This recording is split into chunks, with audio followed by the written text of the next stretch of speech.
Welcome back to Cursed Tales, Lost Souls. I am Cordelia Ravenwood, and tonight we venture into Salem's most shocking betrayal. Indeed, my dear Cordelia, tonight's tale concerns not a gossiping widow or a woman in red ribbons, but a man of God himself.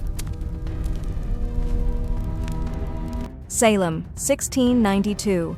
The second trial I shall recount for you involves George Burroughs, former minister, Harvard graduate, and according to his accusers, Satan's commanding general in New England. I witnessed his final moments myself.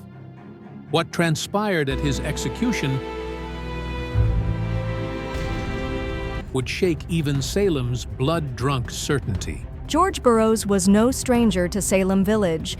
He had served as their minister from 1680 to 1683, departing amid financial disputes and bitter congregational politics. A small, dark man with an unfortunate talent for making enemies. His debts followed him like shadows.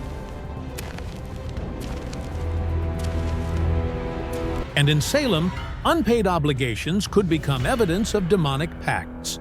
When the witch hysteria erupted, Burroughs' name surfaced with chilling frequency. The afflicted girls claimed his specter tormented them, commanding legions of lesser witches. Ann Putnam Jr., that theatrical child, swore Burroughs' ghost confessed to murdering his former wives and 2 soldiers from King Philip's War. Quite the productive specter. But the most damning accusation came from his former parishioners. They claimed he conducted unholy communion services, transforming bread and wine into Satan's sacrament. The court became obsessed with Burroughs' physical prowess. Witnesses testified to feats they deemed impossible for mortal men. Samuel Weber swore under oath that Burroughs could hold a gun of 6 or 7 foot barrel extended at arm's length, something no ordinary man could accomplish.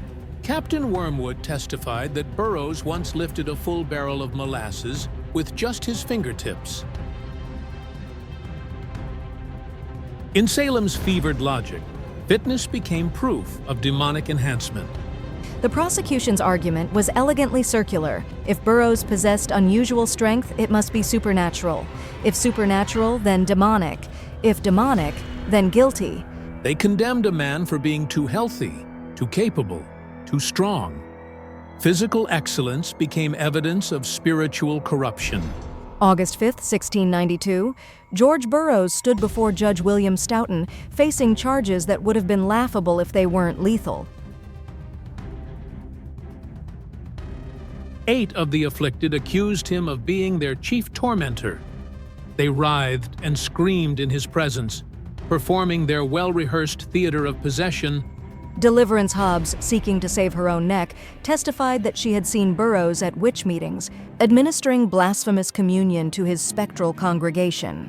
The evidence was entirely spectral, ghosts allegedly doing what their living bodies could not. Yet the learned judges treated these fantasies as legal facts.